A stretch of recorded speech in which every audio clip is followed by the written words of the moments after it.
اعوذ باللہ من الشیطان الرجیم بسم اللہ الرحمن الرحیم۔ ناظرین کرام، آج کے درس الحدیث کا موضوع ہے مہمان نوازی۔ رسول اللہ صلی اللہ علیہ وسلم نے فرمایا، من کان یؤمن باللہ والیوم الآخر فلیکرم ضیفہ جائزتہ یومہ ولیلتہ، الضیافۃ ثلاثۃ ایام وما بعد ذلک فہو صدقۃ ولا یحل لہ ان یطوی عندہ حتی یحرجہ۔ ابو داود کتاب الاطعمہ۔ یعنی جو شخص اللہ تعالیٰ اور یوم آخرت پر ایمان رکھتا ہے، اس کے لیے ضروری ہے کہ وہ مہمان کی عزت کرے اور 1 دن رات سے 3 دن رات تک اسے مہمان رکھے۔ اگر اس سے زائد عرصہ مہمان اس کے پاس ٹھہرتا ہے اور وہ اس کی مہمان نوازی کرتا ہے تو یہ اس کی طرف سے صدقہ اور نیکی کی بات ہوتی ہے، اور مہمان کے لیے یہ مناسب نہیں کہ وہ 3 دن سے زیادہ بلا اجازت اس کے ہاں ٹھہرا رہے اور میزبان کو تکلیف میں ڈالے۔ ایک اور روایت میں حضرت اقدس محمد مصطفیٰ صلی اللہ علیہ وسلم نے فرمایا، ان من السنۃ ان یخرج الرجل مع ضیفہ الی باب الدار۔ ابن ماجہ۔ یعنی میری سنت میں یہ بات بھی شامل ہے کہ میزبان اعزاز و تکریم کے ارادہ سے مہمان کے ساتھ گھر کے دروازے تک الوداع کہنے آئے۔ ناظرین کرام، اسلام کی تعلیم میں مہمان نوازی کو ایک بنیادی وصف اور اعلیٰ خلق کے طور پر پیش کیا گیا ہے۔ دیگر اقوام اور مذاہب عالم کے بالمقابل مہمان نوازی کی اسلامی تعلیم بھی اپنی تفاصیل کے ساتھ نہایت اعلیٰ اور ارفع ہے۔ قرآن شریف میں اجنبی مسافر سے بھی احسان کی تعلیم دی گئی ہے۔ کھانا پیش کرنا تو مہمان نوازی کا ایک پہلو ہے۔ اسلام نے مہمان کے قیام و طعام کے بندوبست کے ساتھ ساتھ اس کے جذبات کا خیال رکھنے، اس کی ادنا ضروریات کی دیکھ بھال، اس کی بے لوث خدمت اور خاطر تواضع، اس کے لیے ایثار اور قربانی کے جذبہ کی تعلیم دی ہے۔ نیز خود بھوکا رہ کر مہمان کو سیر کر کے خوش ہونے، نیز بلا تکلف اور بغیر کسی طمع، صلہ اور ستائش کی تمنا کے مہمان کی ضروریات خوش دلی اور خندہ پیشانی سے پوری کرنے کی طرف توجہ دلائی ہے۔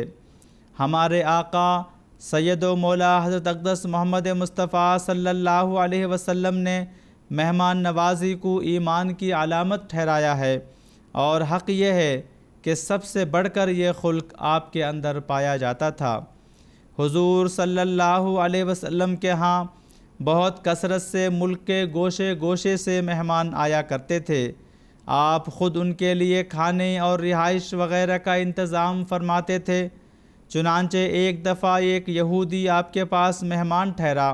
رات پیٹ کی خرابی کے باعث اس نے حضور کے بستر پر پاخانہ کر کے اسے خراب کر دیا۔ علی الصبح شرم کے مارے بغیر بتائے چپکے سے چلا گیا۔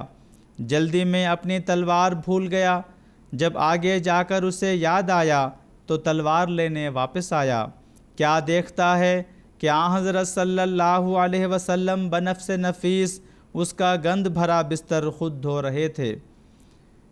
مہمان کے لیے اگر آن حضرت صلی اللہ علیہ وسلم کے گھروں میں کھانا موجود نہ ہوتا تو وہ اپنے صحابہ کو اس خدمت کی سعادت عطا فرماتے۔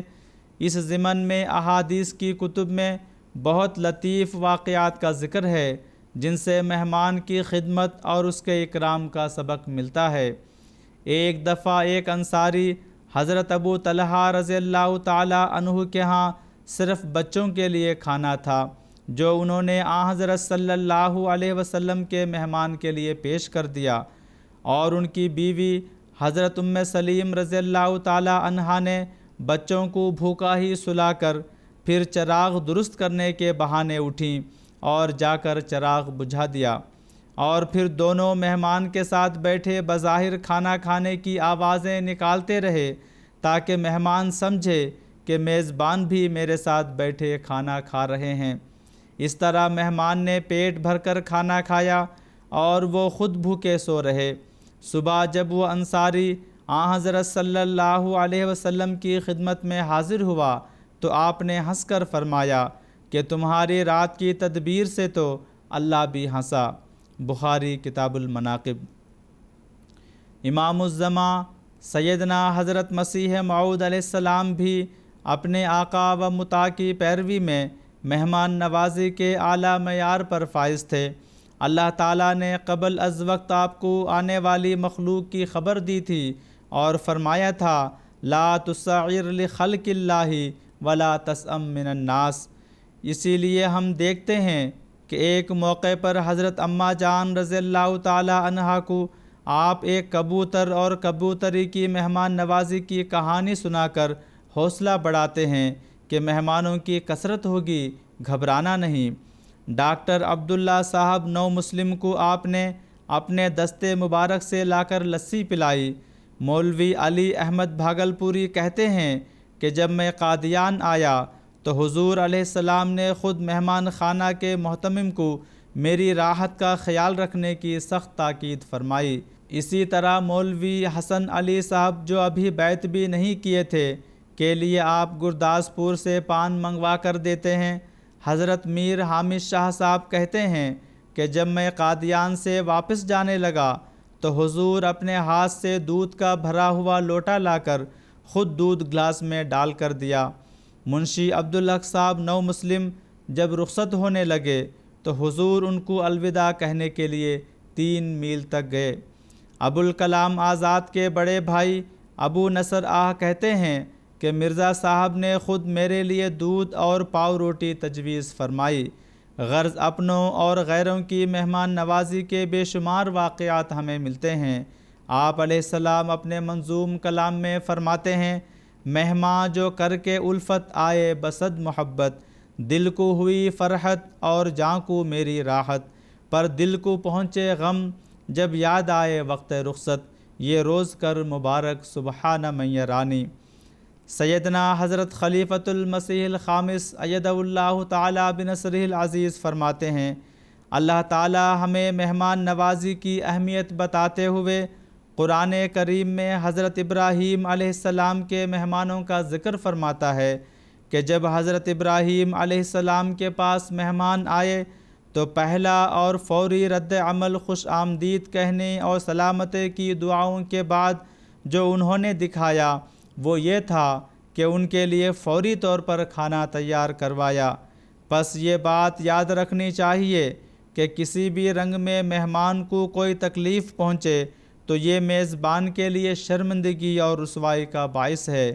اسلام نے اس لیے اکرام ضیف کی بہت تلقین کی ہے۔ خطبہ جمعہ فرمودہ 14 اگست 2015۔ دعا ہے کہ اللہ تعالی ہم سب کو سنت رسول صلی اللہ علیہ وسلم کو اپناتے ہوئے اور امام الزمان کی اطاعت میں مہمان نوازی کے اعلیٰ معیار حاصل کرنے کی توفیق عطا فرمائے، آمین۔ وآخر دعوانا ان الحمد للہ رب العالمین۔